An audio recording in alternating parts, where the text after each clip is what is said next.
পিছন থেকে কেউ একজন আমাকে সম্বোধন করছিল, ওই যে জঙ্গি এমপি যাচ্ছে, যে আমার মাথায় একটি পাগড়ি রয়েছে এবং আমার চলায় সাদা পাঞ্জাবি সুন্নতে রাসূল রয়েছে।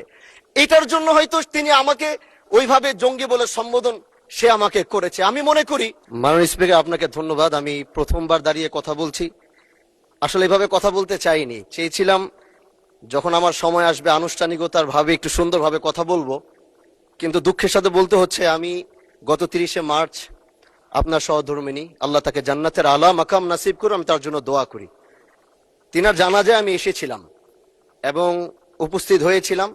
দক্ষিণ প্লাজা থেকে যখন আমি ভিতরে ঢুকবো, একদম কাছাকাছি পিছন থেকে কেউ একজন আমাকে সম্বোধন করছিল, ওই যে জঙ্গি এমপি যাচ্ছে।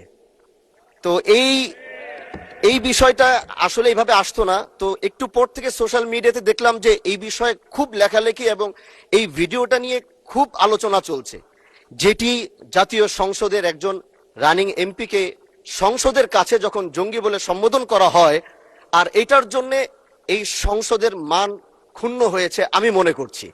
এজন্য আমি আপনার কাছে একটি অনুরোধ করব, আমাকে জঙ্গি বলার কারণটা আমি যতটুকু মনে করলাম যে আমার মাথায় একটি পাগড়ি রয়েছে এবং আমার চলায় সাদা পাঞ্জাবি সুন্নতে রাসূল রয়েছে। এটার জন্য হয়তো তিনি আমাকে ওইভাবে জঙ্গি বলে সম্বোধন সে আমাকে করেছে। আমি মনে করি আল্লাহ নবীর সুন্নত এবং এই পোশাক কোনোদিন জঙ্গির অ্যাসেম্বল হতে পারে না জানার সবাই।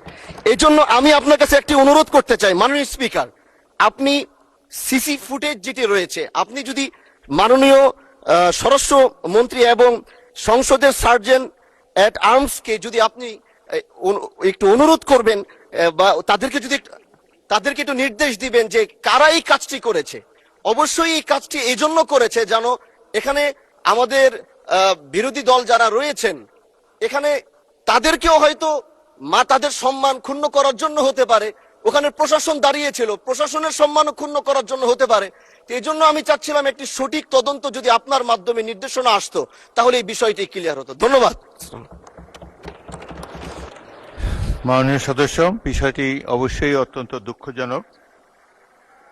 আমি আপনাকে অনুরোধ জানাবো, বিশেষ অধিকার প্রশ্নে আপনি এ ব্যাপারে একটি নোটিশ দেন, বিষয়টি আমরা বিবেচনা করব।